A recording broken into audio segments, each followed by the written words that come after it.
ہر نماز کے بعد پڑھی جانے والی اللہ کی یہ محبوب ترین صورت، یہ صورت چٹان کو ریزہ ریزہ کر دے، پانی کو روک دے، آگ کو بجھا دے اور گناہوں کو مٹا دے جیسے وہ خطا کار تھا ہی نہیں۔ وہ صورت کیا ہے؟ بسم اللہ الرحمن الرحیم۔ السلام علیکم محترم ناظرین، اللہ تبارک و تعالیٰ اس انسان سے محبت کرتے ہیں جو روزانہ ہر نماز کے بعد یہ ایک صورت پڑھ لیتا ہے۔ اس کے وارے نیارے ہو جاتے ہیں، مخلوق خدا میں اس کا سکہ چلتا ہے، لوگ اس کی باتوں کو اہمیت دینے لگتے ہیں، اس کی ہاں میں ہاں اور نہ سب کی نہ ہوتی ہے، اور ایسا شخص دنیا میں بھی شہنشاہوں میں جیسی زندگی گزارتا ہے اور آخرت میں بھی اس کا ٹھکانہ جنت ہے۔ یہ صورت چٹان کو ریزہ ریزہ کر دیتی ہے، پانی کو روک دیتی ہے، آگ کو بجھا دیتی ہے اور گناہوں کو ایسے مٹا دیتی ہے جیسے کہ وہ خطا کار تھا ہی نہیں۔ جو اللہ رب العزت اور نبی کریم صلی اللہ علیہ وآلہ وسلم کا بتایا ہوا یہ ایک عمل کر لیتا ہے۔ اس ویڈیو میں ہم آپ کو بتائیں گے کہ وہ کون سی صورت ہے جیسے ہر روزانہ ہر نماز کے بعد 7 مرتبہ پڑھنے سے اللہ تبارک و تعالیٰ اپنے اس بندے سے خوش ہو جاتے ہیں، اور وہ کون سا ایسا عمل ہے کہ جس کو کرنے سے انسان دنیا اور آخرت میں امیر و کبیر، غنی اور دولت سے مالا مال ہو جاتا ہے۔ اللہ رب العزت ساری کائنات کا خالق اور مالک ہے۔ دن رات اللہ پاک نے بنائے ہیں، یہ کائنات اللہ پاک نے بنائی ہے، اللہ پاک کا حکم سے یہ کائنات وجود میں آئی ہے، اور اللہ رب العزت جب چاہیں گے یہ کائنات فنا ہو جائے گی۔ اللہ رب العزت کے سوا کوئی بھی نہیں رہے گا۔ اس دن اللہ پاک اپنی قدرت کا، اپنی شان کا اظہار کریں گے اور فرمائیں گے آج کس کی حکومت ہے، کوئی جواب دینے والا نہیں ہوگا۔ اللہ رب العزت پھر خود ہی جواب دیں گے۔ آج اس واحد وحدہ لا شریک کی، جس کی صفات میں کوئی شریک نہیں، اس کی حکومت ہے۔ اللہ کے نام کی بڑی عظمت ہے۔ جب تک ایک اللہ کا بندہ بھی ایسا رہے گا جو صرف اللہ کا نام لے گا، اللہ پاک اپنے نام کی برکت سے اس دنیا کے نظام کو چلائیں گے، اور جب وہ اللہ کہنے والا واحد بندہ بھی اس دنیا سے رخصت ہو جائے گا، پھر اللہ پاک اس دنیا کے نظام کو لپیٹ دے دیں گے۔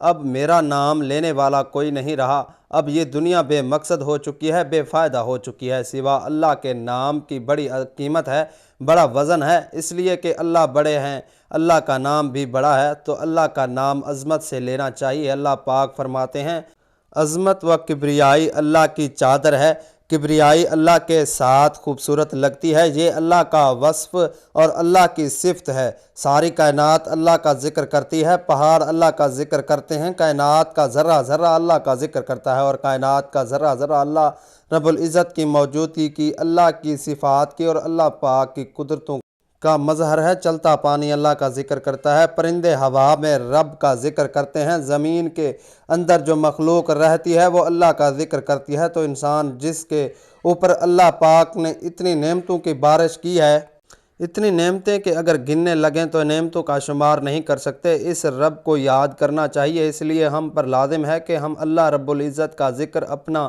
مقصد سمجھ کر کریں، اور اللہ والو ذکر کا مقصد قرآن حکیم کی طرف لے جانا ہے۔ ذکر میں خشوع آ گیا تو انشاءاللہ قرآن کریم کی تلاوت کریں گے تو پھر قرآن کی تلاوت میں بھی خشوع ہوگا، پھر اللہ کی شان یاد آ جاتی ہے۔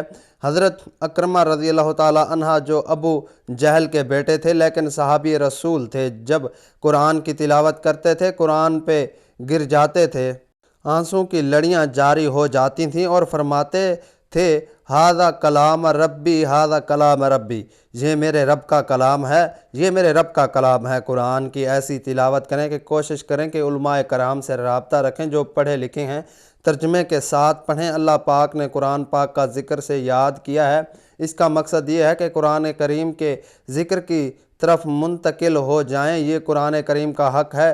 فقہاء نے لکھا ہے کہ روزانہ 3 پاؤ قرآن پاک کی تلاوت، یہ قرآن پاک کا ہمارے اور اوپر حق ہے۔ بہتر ہے کہ کم سے کم روزانہ 1 سپارہ پڑھیں۔ مہینے میں قرآن پاک ختم، ادھر سے چاند نمودار ہو، ادھر آپ کا قرآن کریم شروع ہو، ادھر چاند غروب ہو، اور آپ کا قرآن کریم مکمل ہو۔ اللہ پاک عمل کرنے کی توفیق نصیب فرمائے۔ اللہ والو قرآن کریم نازل کی گئی ہر ایک صورت، بلکہ ہر ایک آیت، ہر ایک لفظ اور ہر ایک حروف اللہ تبارک و تعالیٰ کی عظمت اور بزرگی کا اعلان کر رہا ہے، لیکن ایک ایسی مبارکہ صورت ہے جو کہ خاص اللہ تعالیٰ نے غریبوں کو نوازنے کے لیے قرآن کریم میں نازل فرمائی۔ جو بھی ہر روزانہ اس سورت کو ہر نماز کے بعد 7 مرتبہ پڑھنے کا اپنا معمول بنا لیتا ہے تو اللہ تبارک و تعالیٰ اس کے گناہ معاف کر دیتے ہیں اور اس کی جتنی بھی حاجتیں ہیں پوری ہو جاتی ہیں۔ چند ہی دنوں میں وہ امیر سے امیر تر ہو جاتا ہے۔ لوگ اس کے اوپر برستی دولت کی بارش دیکھ کر حیران ہو جاتے ہیں۔ اس سورہ مبارکہ کے بارے میں بتانے سے پہلے آپ کو ایک ایسا عمل بتاتا ہوں جس کی قرآن کریم میں بار بار تاکید فرمائی گئی ہے۔ اللہ تبارک و تعالیٰ نے بار بار قرآن پاک میں اپنے پیارے نبی آخر الزماں محمد مصطفیٰ احمد مجتبیٰ صلی اللہ علیہ وآلہ وسلم اور آپ کے صحابہ کرام رضی اللہ تعالیٰ عنہ کو اور تمام مومنین کو جس عمل کو بار بار کرنے کی تاکید فرمائی ہے وہ اللہ تبارک و تعالیٰ کا شکر ادا کرنا ہے۔ سورۃ بقرہ میں ارشاد باری تعالیٰ ہے، بس تم میرا ذکر کرو میں تمہیں یاد رکھوں گا اور میرا شکر ادا کرو۔ اور سورۃ ابراہیم میں فرمایا، اور جب تمہارے رب نے اعلان کیا کہ اگر تم شکر کرو گے تو میں تمہیں اور زیادہ دوں گا اور اگر تم ناشکری کرو گے تو یقیناً میرا عذاب بہت سخت ہے۔ سورۃ لقمان میں اللہ تبارک و تعالیٰ نے فرمایا، اور ہم نے لقمان کو حکمت عطا کی، اللہ کا شکر ادا کرو، اور شکر کرتا ہے تو وہ اپنے ہی فائدے کے لیے کرتا ہے، جو کوئی ناشکری کرتا ہے تو بے شک اللہ بے نیاز ہے، سب خوبیوں والا ہے۔ اللہ والو اس طرح سورۃ نحل میں اللہ تبارک و تعالیٰ ارشاد فرماتا ہے، بس اللہ کا دیا ہوا حلال اور پاک رزق کھاؤ اور اللہ کی نعمتوں کا شکر ادا کرو اگر تم صرف اس کی عبادت کرتے ہو۔ سورۃ دہر میں ارشاد باری تعالیٰ ہے، اور ہم نے اسے راستہ دکھایا یا خواہ وہ شکر گزار بنے یا نہ شکرہ بنے۔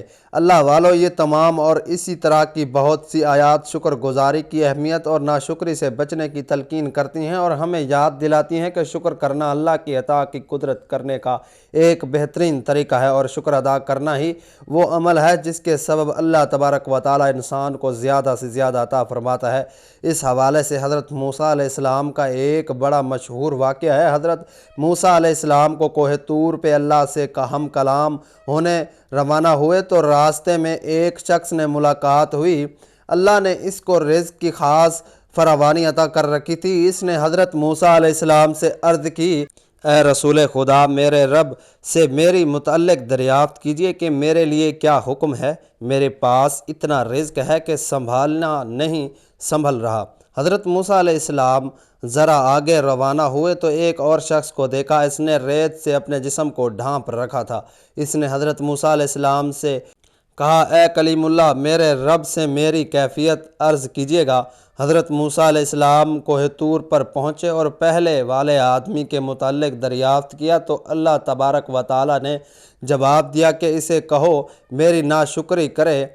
جب دوسرے کے متعلق پوچھا تو فرمایا، اسے کہو کہ ہمارا شکر گزار بن جائے۔ حضرت موسیٰ علیہ السلام نے واپس ہوتے ہوئے پہلے والے آدمی سے کہا کہ اللہ تبارک و تعالیٰ فرماتے ہیں کہ تم میری ناشکری کرو تمہارے رزق میں کمی واقع ہو جائے گی۔ اس نے آنکھوں میں آنسو بھرتے ہوئے کہا، اے موسیٰ، میں اتنا کچھ دینے والے رب کا ناشکرہ بندہ نہیں بن سکتا۔ آپ آگے چلے اور دوسرے آدمی سے مل کر کہا کہ اللہ تبارک و تعالیٰ فرماتے ہیں کہ اس کا شکر ادا کرو تو وہ تمہیں اور زیادہ دے گا۔ اللہ والو، اس نے انتہائی مایوسی سے جواب دیا کہ میں کس بات کا شکر ادا کروں؟ میرے پاس ایسا ہی کیا ہے جس پر شکر ادا کیا جائے؟ ابھی اس کی بات مکمل بھی نہیں ہوئی تھی کہ ہوا چلی اور جسم سے ریت بھی اڑ گئی اور وہ برہنہ ہو گیا۔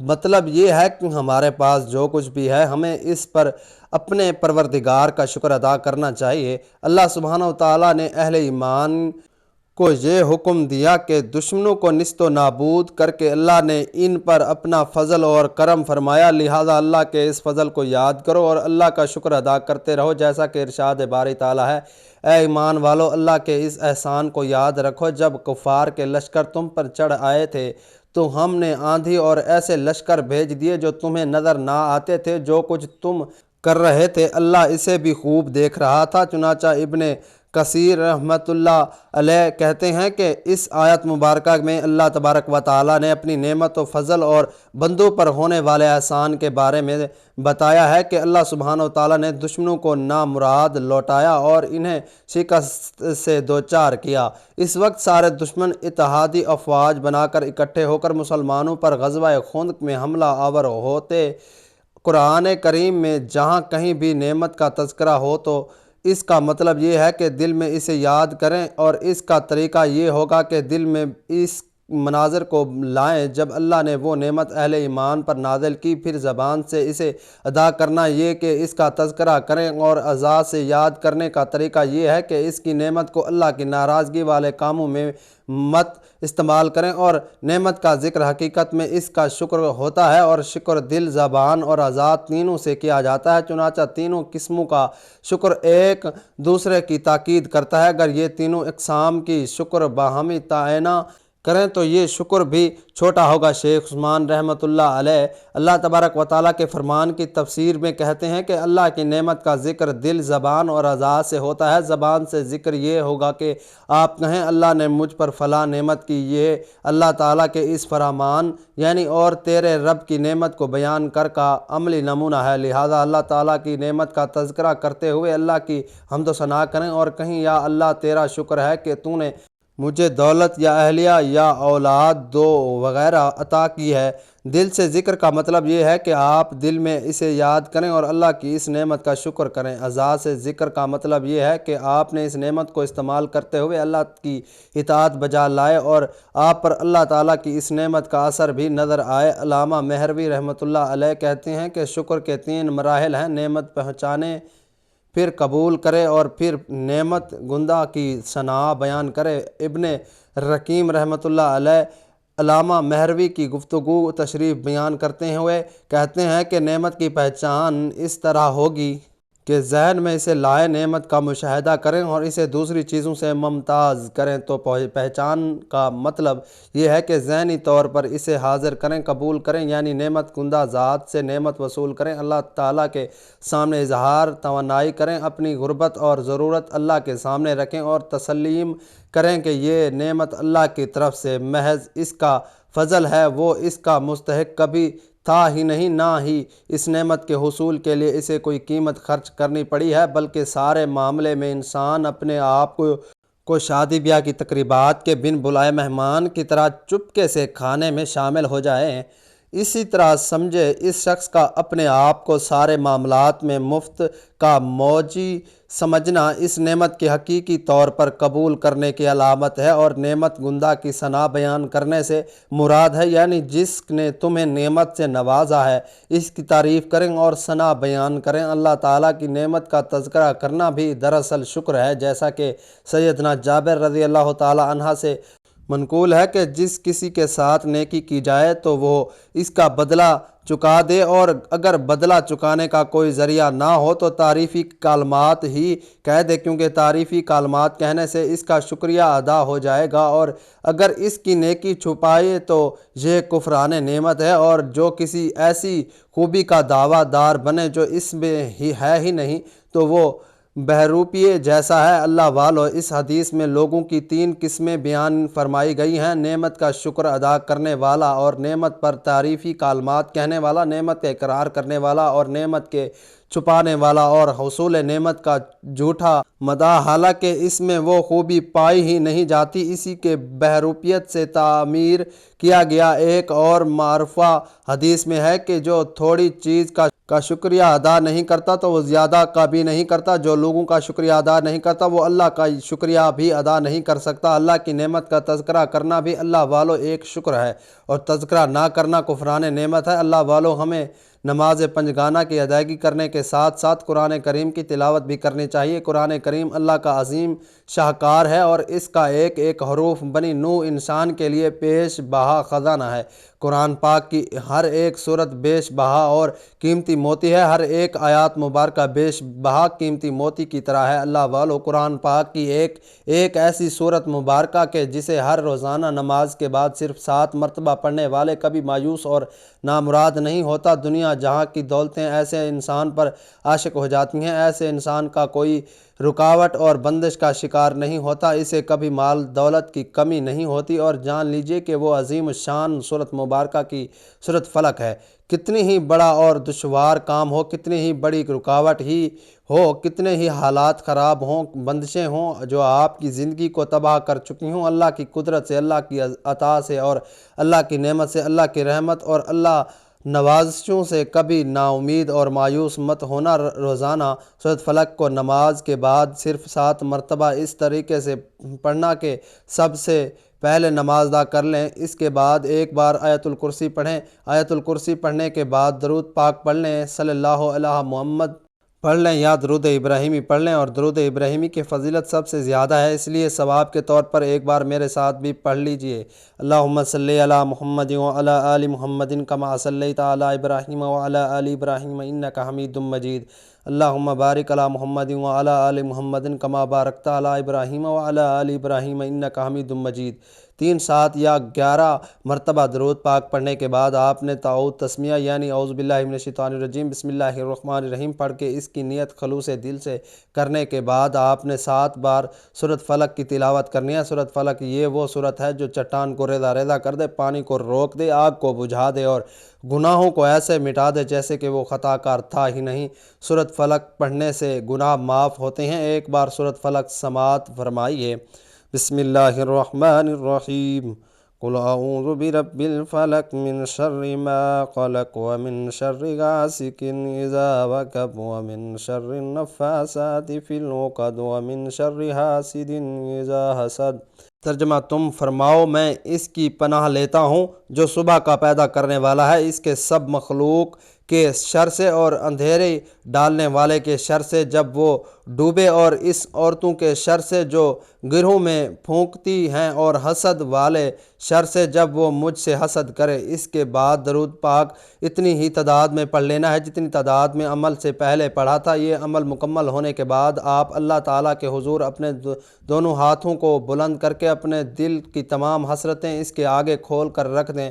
بے شک اللہ تعالیٰ ہم سب سے بہتر ہماری حاجات کو جانتا ہے، لیکن دعا کرنا حکم ہے، سنت بھی ہے، رب کی رضا بھی ہے۔ کہتے ہیں کہ اللہ تعالیٰ دعا کی توفیق انہی لوگوں کو بخشتا ہے جنہیں وہ ان کے منہ مانگی مرادیں عطا فرمانا چاہتا ہے، ورنہ ہر کسی کو رب اپنے سامنے ہاتھ اٹھانے کی توفیق بھی نہیں دیتا۔ لہٰذا نہایت خشوع و خضوع کے ساتھ اللہ کے بارگاہ میں دعا اور التجا کرنے کا اپنا معمول بنا لیجئے۔ دعا ایک عظیم الشان عبادت ہے جس کی عظمت و فضیلت پر بکثرت آیات کریمہ اور احادیث طیبہ ورد ہوئی ہیں۔ دعا کی نہایت عظمت میں ایک حکمت یہ ہے کہ دعا اللہ تعالیٰ سے ہماری محبت کے اظہار، اس کی شان و اولویت کے حضور ہماری عبادیت کے علامت، اس کے علم و قدرت و عطا پر ہمارے توکل اعتماد کا مظہر اور اس کی ذات پاک پر ہمارے ایمان کا اقرار ثبوت ہے۔ ہمارا عقیدہ ہے کہ اللہ تعالیٰ ہمارا خالق ہے، مالک ہے، رازق ہے، اور وہ رب العالمین ہے، الرحمن الرحیم ہے، حاکم الحاکمین ہے، اور وہ مالک الملک ہے۔ تمام عزتیں، عظمتیں، قدرتیں، خزانے، ملکیتیں اور بادشاہتیں اس کی پاس ہیں، سب داتاؤں کا داتا ہے، ساری مخلوق اسی کی بارگاہ کی محتاج اور اسی کے دربار کے سوالی ہے، جبکہ وہ عظمتوں والا خدا ہے، حد بے نیاز، غمی اور بے پرواہ، تمام حاجتوں سے پاک ہے، جو عدو و کریم ہے، بخشش فرماتا ہے اور جو کرم کے دریا بہاتا ہے۔ ایک ایک فرد مخلوق کو اربوں خزانے عطا کر دے تب بھی اس کے خزانوں میں سوئی کی نوک کے برابر بھی کمی نہ ہوگی، اور کسی کو کچھ نہ عطا کر دے تو کوئی اس سے چھین نہیں سکتا۔ وہ کسی کو دینا چاہے تو کوئی اسے روک نہیں سکتا، اور وہ کسی سے روک لے تو اسے کوئی دے نہیں سکتا۔ جب ہم دعا مانگتے ہیں تو اللہ تعالیٰ کے بارے میں یہی عقیدہ و ایمان ہمارے دل و دماغ میں شعوری لا شعوری طور پر موجود ہوتا ہے، جو الفاظ و کیفیت کی صورت میں دعا کے سانچے میں ڈھل جاتا ہے۔ اس حکمت کو سامنے رکھ کر غور کر لے، جب دعا اس قدر عظیم عقیدے کا اظہار ہے تو کیوں نہ اعلیٰ درجے کی عبادت بلکہ عبادت کا مغز قرار پائے۔ اللہ تعالیٰ کے نزدیک کوئی چیز دعا سے بزرگ و بدتر نہیں۔ دعا مصیبت و بلا کو اترنے نہیں دیتی۔ دعا مسلمانوں کو ہتھیار، دین کا ستون اور آسمان و زمین کا نور ہے۔ دعا کرنے سے گناہ معاف ہوتے ہیں۔ دعا عبادت کا مغز ہے۔ اللہ تعالیٰ دعا کرنے والے کے ساتھ ہوتا ہے۔ دعا رحمت کی چابی ہے، دعا قضا کو ٹال دیتی ہے، دعا بلا کو ٹال دیتی ہے۔ جسے دعا کرنے کی توفیق دی گئی ہے اس کے لیے رحمت کے دروازے کھول دیے گئے۔ مفسرین نے دعا قبول ہونے کی چند شرائط آداب ذکر فرمائے ہیں۔ ان کا خلاصہ یہ ہے کہ دعا مانگنے میں اخلاص ہو، دعا مانگتے وقت دل دعا کے علاوہ اور کسی چیز کی طرف مشغول نہ ہو، ناجائز و گناہ کی دعا نہ مانگی جائے، دعا مانگنے والا اللہ تعالیٰ کی رحمت پر یقین رکھتا ہو، اگر دعا کی قبولیت ظاہر نہ بھی ہو تو وہ شکایت نہ کرے کہ میں نے دعا مانگی تھی اور قبول نہ ہوئی۔ جب ان شرائطوں کو پورے کرتے ہوئے دعا کی جاتی ہے تو وہ قبول ہوتی ہے، لیکن یہ ذہن میں رکھیے کہ قبولیت دعا کا اصل معنی ہے کہ بندے کی پکار پر اللہ تعالیٰ کا اسے لبیک کہنا۔ یہ ضروری نہیں کہ جو مانگا جائے وہ مل جائے، بلکہ مانگنے پر ملنے کا ظہور دوسری صورتوں میں بھی ہو سکتا ہے۔ مثلاً اس دعا کے مطابق گناہ معاف کر دیے جائیں یا آخرت میں اس کے لیے ثواب ذخیرہ کر دیا جائے، اصل مانگی ہوئی شے کی جگہ اس سے بہتر چیز عطا کر دی جائے، یا اس دعا میں مانگی ہوئی چیز بندے کے زیادہ ضرورت کے وقت تک مؤخر کر دی جائے۔ دعا مانگ کر نتیجہ اللہ تعالیٰ کی ذمہ کرم پر چھوڑ دینا چاہیے کہ وہ رحمان اور رحیم خدا ہمارے ساتھ وہی معاملہ فرمائے جو ہمارے حق میں بہتر ہے۔ اللہ تبارک و تعالیٰ سے دعا ہے کہ اللہ تعالیٰ تمام حاجت مندوں کی حاجتوں کو اور ضرورت مندوں کی ضرورت کو اپنے کرم پہ اپنی اطاعت سے پورا فرما دے، آمین۔ دعا ہے کہ اللہ تعالیٰ نیکی کی بات کو سننے، سمجھنے اور اس پر عمل کرنے کی طاقت اور توفیق عطا فرمائے۔ آپ سے گزارش ہے کہ اپنے رزق میں برکت اور وسعت کے لیے کمنٹس میں اللہ تعالیٰ کے 99 ناموں میں سے ایک نام ضرور لکھا کریں۔ اللہ تعالیٰ آپ سب کو خوش اور آباد رکھیں، ہمیشہ ہنستے اور مسکراتے رہیں۔ ملتے ہیں انشاءاللہ ایک وظیفے کے ساتھ، تب تک کے لیے اپنا بہت سارا خیال رکھیے گا اور اپنے اس چینل کا بھی۔ اللہ نگہبان۔